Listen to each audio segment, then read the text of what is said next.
What is up, guys? It's your boy Rick Kakis, and today we have a brand new Xur Location and Inventory review for the weekend of May 5th to the 8th, and so let's get started. Now, first things first, Xur is going to be located in the Watcher's Grave on Nessus.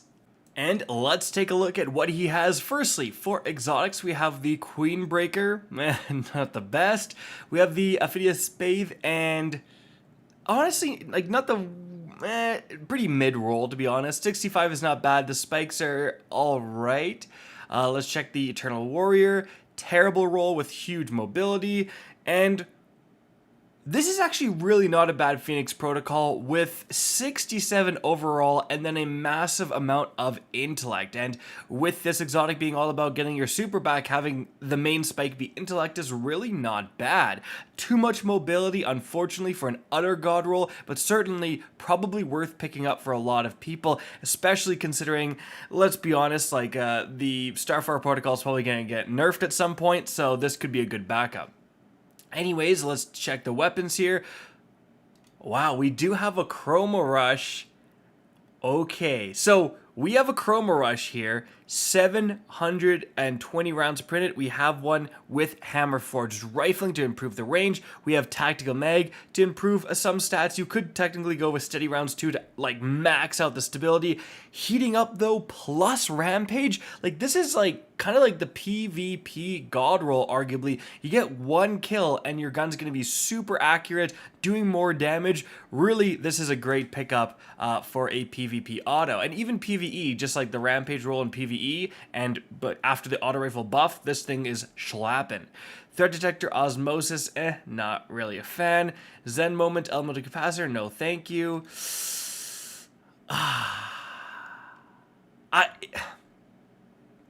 I wish this was slightly better than Surplus, but I mean, it's still an auto-loading wave frame grenade launcher roll.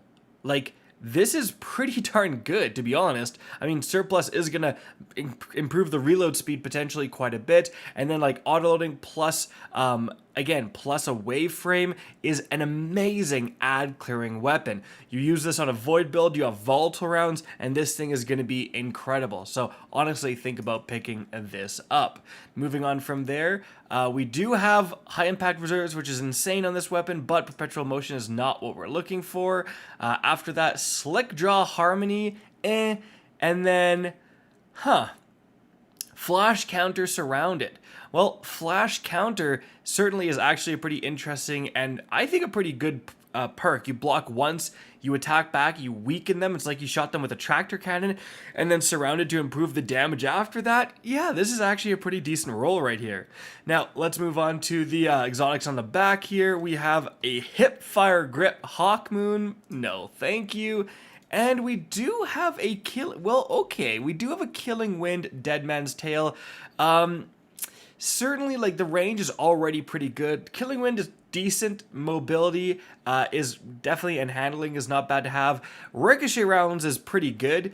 One of the better perks you can get here, improving the stability and the range. Fluted is alright, so just kind of an alright, I would say good roll to pick up. Certainly not better than just good.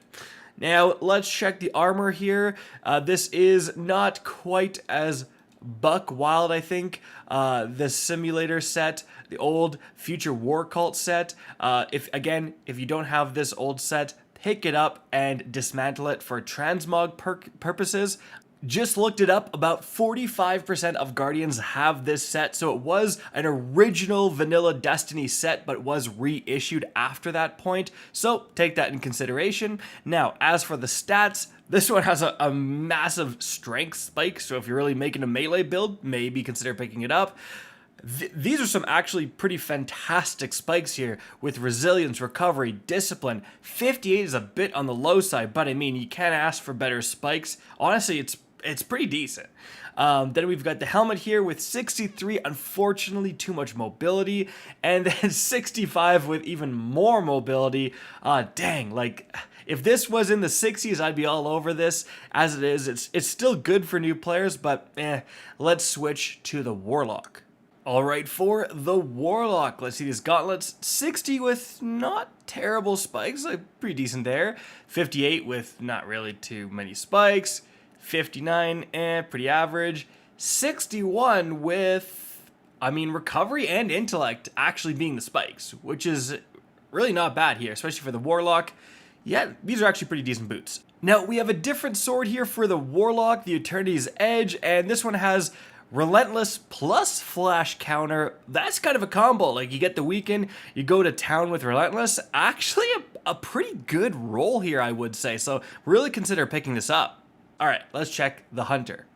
Alright, for the Hunter, 61, and finally, a class that actually wants this mobility and a great mobility spike. These are actually like pretty good gauntlets to pick up. 65 is definitely high. A little bit of recovery discipline, not terrible. Not really too spiky though, but still a good piece.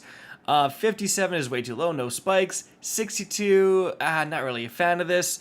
Now, for the Hunter sword, we have Assassin's Blade plus Relentless Strikes. And for this sword specifically, that's actually pretty amazing. In fact, Light.gg has this ranked as S tier, like the God Roll. And that's because the Quickfang is a lightweight frame sword that improves your movement speed. So a lot of hunters use this specifically to go faster. And Assassin's Blade is going to increase your movement speed even more so. So if you're building it to be as fast as possible, Assassin's is exactly what you want, with Relentless giving you ammo back. Again, this is considered to be the Quickfang God Roll by many, so hunters 100% consider picking this up.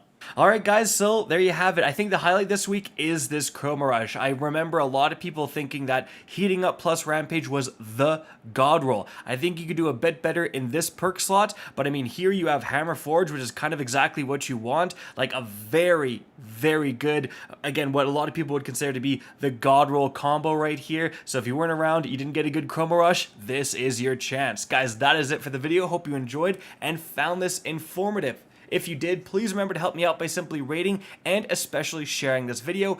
If you guys want to see more Destiny 2 content similar to this, don't be afraid to slap that subscribe button. If you want to get in touch with me and keep up to date with the latest channel activity, the best way is to follow me on Twitter at RickKakis. That is linked in the description down below. Again, I hope you enjoyed the video, and as always, have a good day.